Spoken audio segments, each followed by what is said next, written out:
the Boston Bruins got off to a strong 8-1-0 lead to lead the Atlantic Division. This includes a 5-game winning streak, where they have held their last 3 opponents by 1 or less goals. Columbus Blue Jackets on Friday.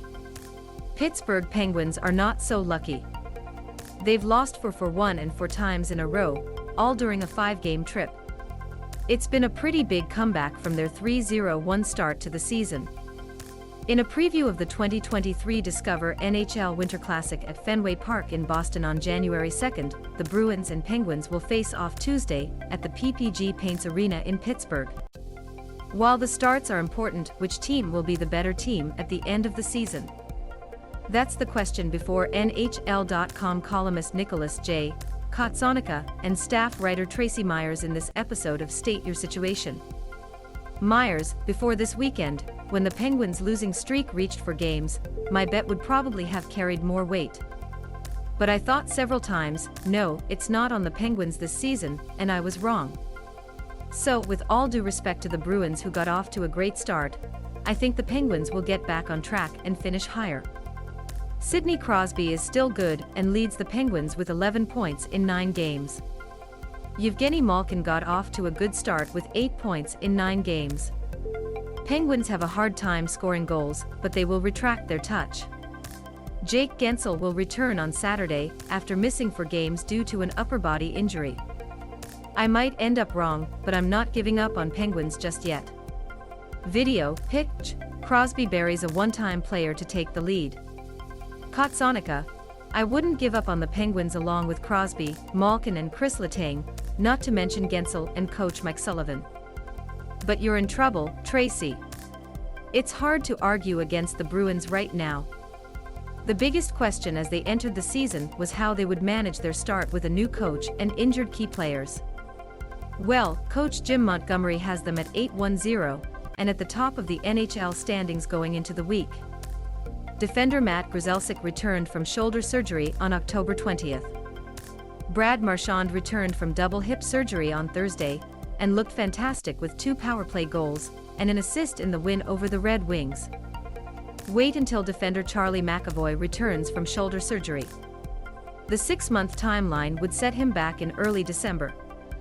Myers, definitely, a particularly healthy and very effective Marchand comeback, and in case the Penguins, who McAvoy has yet to return, finish higher than the Bruins.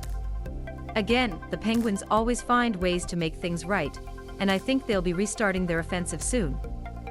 They also need to improve their penalty kicks. Entering the week, it finished 28th in the NHL with 71%. If the Penguins will be among the top teams again, this will not fly. It starts with being more disciplined, something the Penguins didn't have on their last voyage.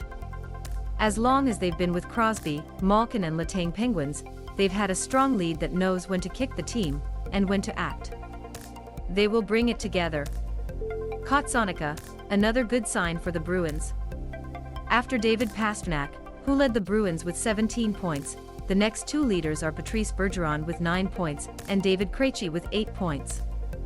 Bergeron is back at 37 after winning the Zelka Trophy for the 5th time last season, as the best defensive forward in the NHL. Krejci turned 36 years old after playing in his hometown Czech Republic last season. If Bergeron and Krejci can become familiar as the season progresses, it will be hard to beat Boston. Video, Flabos, Pastrnak dekes for amazing goal. Myers, yes, the Bruins get what they need from their veterans early. But there's one thing about the Penguins, the first month of a season isn't usually all that good for them. They finished last season with a 3-game losing streak on October 3-3-2. They started the 2020-21 season 5-1. You need to go back to October 2019 to find a stronger start. In other words, the first few weeks of a season are not strong teams. They will speed it up. Cotsonika, my final point is that each of these teams has had the same cores for a long time, and the Bruins have had better results in recent seasons. Boston finished with more points than Pittsburgh 4 times in the previous 5 seasons.